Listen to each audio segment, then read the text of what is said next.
vamos à nossa segunda entrevista do dia. Recebemos aqui na bancada do nosso Plantão da Saúde o médico Xiaolong Wen, que é professor da Faculdade de Medicina da USP e chefe da disciplina Telemedicina. Doutor, seja muito bem-vindo ao nosso programa. Nós mostramos aqui no Plantão que os profissionais da saúde são a linha de frente nessa batalha contra o novo coronavírus e que lidar com os hospitais lotados nessa hora é um dos grandes desafios que nós vamos enfrentar, né?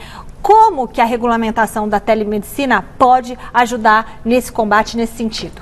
Boa noite. Boa noite. Nesse processo, na quinta passada, o Conselho Federal de Medicina, ele autorizou a usar 3 serviços de telemedicina.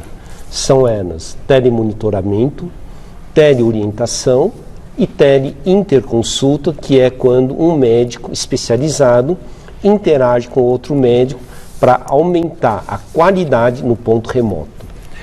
E nesta segunda-feira, o Ministério da Saúde publicou uma portaria no Diário Oficial, liberando inclusive a teleconsulta. Então nós temos uma possibilidade de uma interação do médico com o paciente.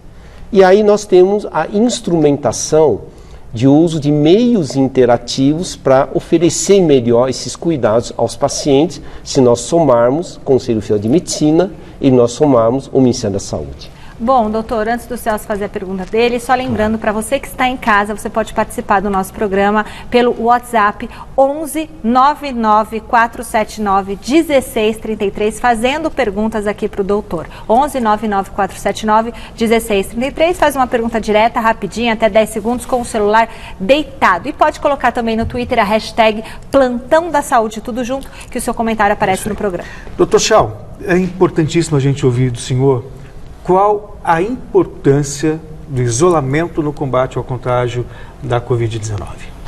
Bom, nesse momento existem vários modelos matemáticos que simulam a cadeia de transmissão. Então, muitas vezes, as decisões já são feitas a partir da coleta de informações do que ocorreu na China, do que ocorreu na Coreia do Sul, no Japão, Itália, Espanha. E isso ele vai para um modelo matemático. O modelo matemático é que nem a previsão do tempo. A previsão do tempo, você usa satélites, sensores e você faz uma simulação do que pode acontecer com o tempo. Esse mesmo processo é feito cientificamente na área de vigilância em saúde, na saúde pública. Então é baseado nesse processo que eles viram que provavelmente, para reduzir aquela curva de crescimento exponencial, nós precisaríamos promover um isolamento. Por que esse isolamento? Para evitar justamente o contágio do vírus de uma pessoa que pode estar doente, ou de uma pessoa que pode estar assintomático ou subclínico, e ele, na verdade, está jogando em gotículas da saliva, ou do espirro, ou da tosse, inundando o meio ambiente com vírus. E aí mais pessoas podem se contagiar. Então, o isolamento, ele tem essa finalidade, porque nós não estamos trabalhando apenas com uma pessoa ou um conjunto de pessoas. Estamos trabalhando com uma população inteira e onde você não vai conseguir saber quem está com o vírus e quem não está. Então, o programa da simulação disso, ou melhor, é durante um período fazer um isolamento absoluto para ver se o processo de aceleração ele consegue ser menor. Doutor, como que a pessoa vai fazer essa consulta, digamos, pelo telefone, falando com o médico, e aí o médico, de repente, é um caso de um antibiótico. E aí você não precisa na farmácia levar uma receita para esse antibiótico? Como que vai funcionar isso? Bom, aí nós chegamos a um ponto. A telemedicina ela não pode ser vista apenas como uma ferramenta. A telemedicina é um método médico de cuidar de um paciente ou de uma pessoa e não em modo presencial. Então ele precisa ter cuidado em fazer uma entrevista e uma investigação médica correta e fazer a prescrição médica. Aí nós temos 2 tipos de prescrição. As prescrições baseadas em medicamentos OTC, são aqueles que vocês podem comprar na farmácia, não obrigatoriamente precisa da receita médica, mas no caso dos antibióticos precisa de uma receita médica. No papel. Aí que nós chegamos a um ponto, aí nós temos um pequeno vácuo. O Conselho Federal de Farmácia, desse 2018, já tinha autorizado que as farmácias pudessem receber uma receita via meio digital, desde que tivesse um certificado digital. Isto é, comprovasse que foi o médico que fez. Então, isso é o Conselho Federal de Farmácia que já tinha aprovado em 2018. No nosso caso, hoje, nós precisamos de um documento. Não adianta apenas mandar um e-mail com algo escaneado, porque nós não temos uma coisa chamada veracidade. Talvez a única saída para resolver esse processo é realmente fazer a entrega da receita impressa e assinada via, assim como tem o delivery de alimento. Pede para alguém buscar isso, e aí faz essa entrega apenas da receita antes de passar pela farmácia. A avaliação pode ser feita de forma conectada, mas nesse momento nós ainda não alcançamos o modelo, como por exemplo que tem na Holanda, alguns países europeus, onde se pode fazer uma receita já no meio digital e ele está integradamente conectado com a rede de farmácia. Perfeito, que aí teria credibilidade, veracidade. Agora, doutor, quero fazer uma pergunta do ponto de vista médico. A gente tem visto muitas discussões sobre a maneira de combater a doença, ou de uma maneira vertical, quando você tem uma paralisação parcial, ou horizontal, quando tudo para em nome do combate à doença.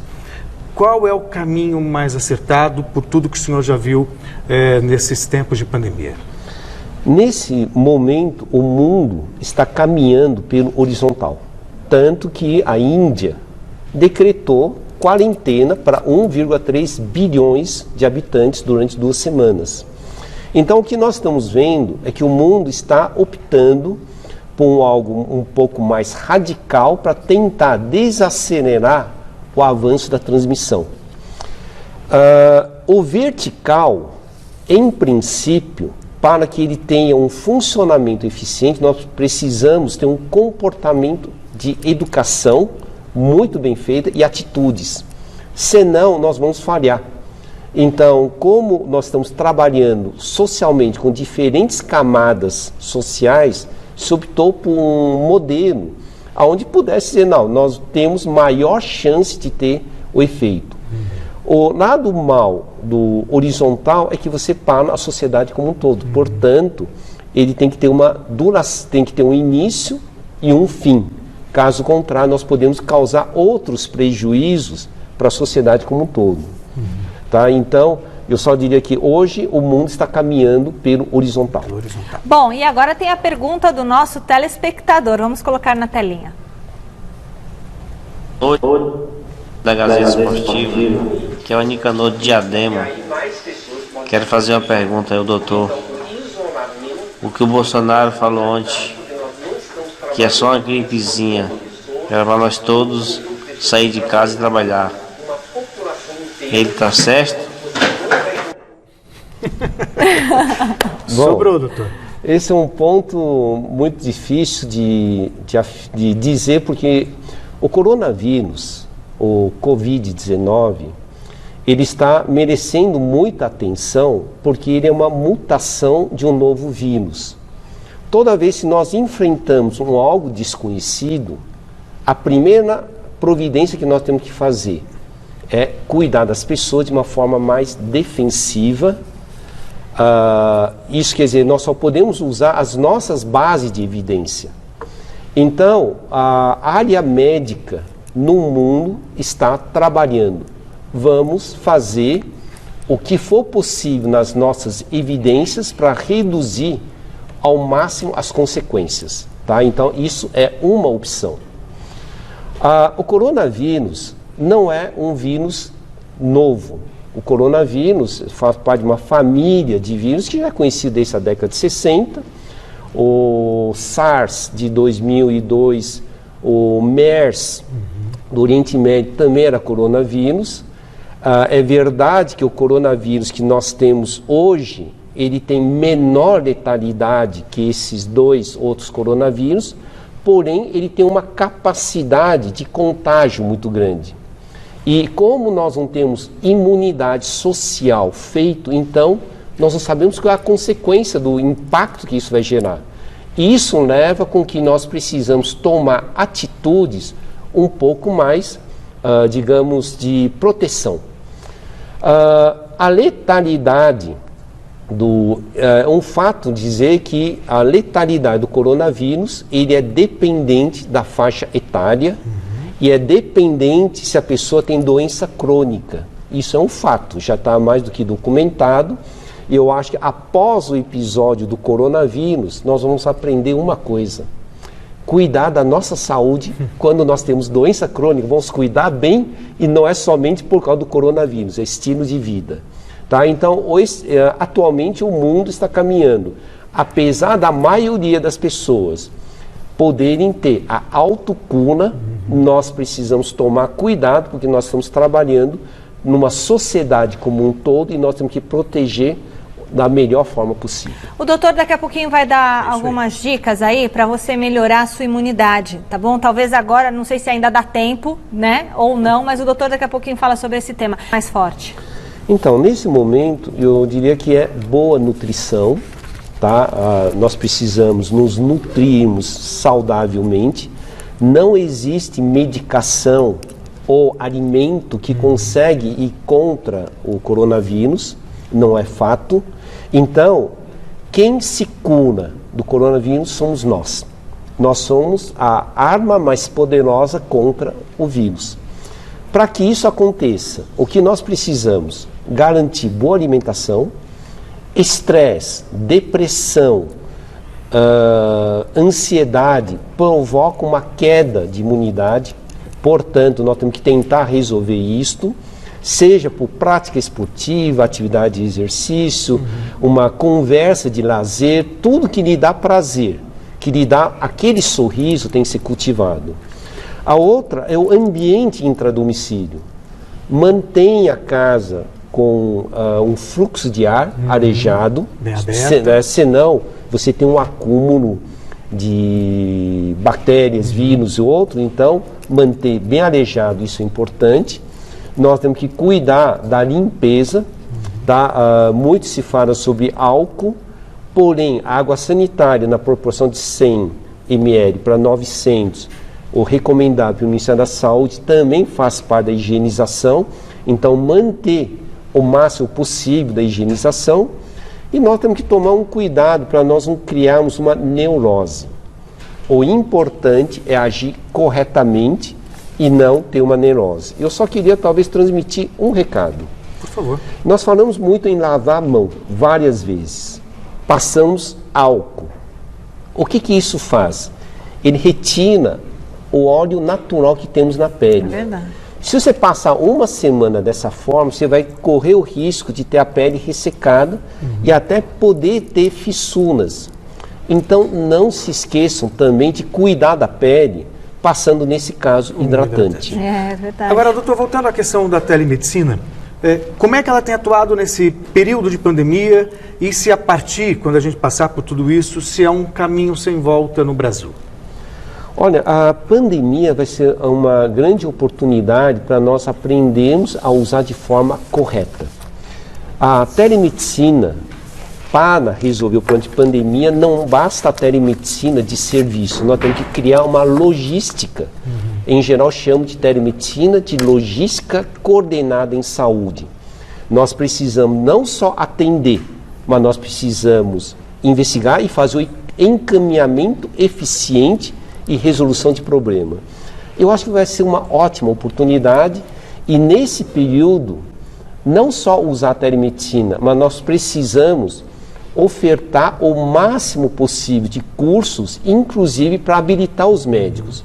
Nós médicos, muitas vezes, estamos com conhecimento de como lidar com o paciente no dia a dia presencialmente.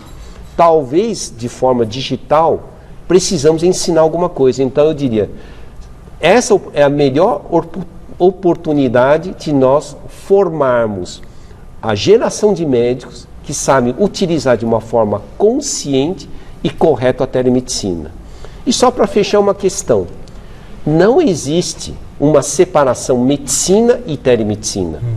Existe uma coisa que eu vou chamar de medicina conectada. É quando os médicos tomam uma decisão de usar a telemedicina para estender os seus cuidados aos pacientes não presencialmente, eles expandem o acesso à saúde. Isso se chama medicina conectada, e a nossa função é oferecer um cuidado mais humano, mais eficiente, mas sempre será uma medicina híbrida, uma medicina que mistura o atendimento presencial com conectada para fazer essa logística. Perfeito. Tem pergunta do nosso telespectador. Tem uma filha com 8 anos. Faz 5 anos que a mãe dela morreu. Só eu e ela dentro de casa. Tem algum perigo? Bom, esse é um ponto. A criança, se ela não tem nenhum sintoma, se está há 7, 14 dias sem nenhum sintoma e não sai para ter outros contatos, ela não está doente. Tá? Então, a criança, por que dizem que tem perigo da criança? Não é que tem perigo, é que a criança tem um sistema imunológico tão forte que ela não tem o agravamento mesmo que ela se contraia o coronavírus. Ou ela é assintomática, ou ela é um subclínico. E ela resolve muito bem isso. Então, quando dizem que as crianças, evitar crianças com os idosos, é no seguinte sentido. A criança tem sua atividade social normal, vai na escola, vai na creche, ela pode se contagiar com o coronavírus e aí transmitir para o idoso. Mas se você já está com a tua neta, uma criança, que já está há 7 dias, sem um só sintoma, 7 ou 14 dias, dizem a média 10 dias, sem nenhum processo, então, nesse caso, como vocês estão isolados e não há um contato externo, provavelmente não haverá problema. Dr. Chau, muito obrigado pelos seus esclarecimentos e pelas informações aqui no Plantão da Saúde. Obrigado, foi uma satisfação. Olha, agradecemos aí Dr. Xiaolong Wen, professor da Faculdade de Medicina da USP, chefe da disciplina Telemedicina. Agora a gente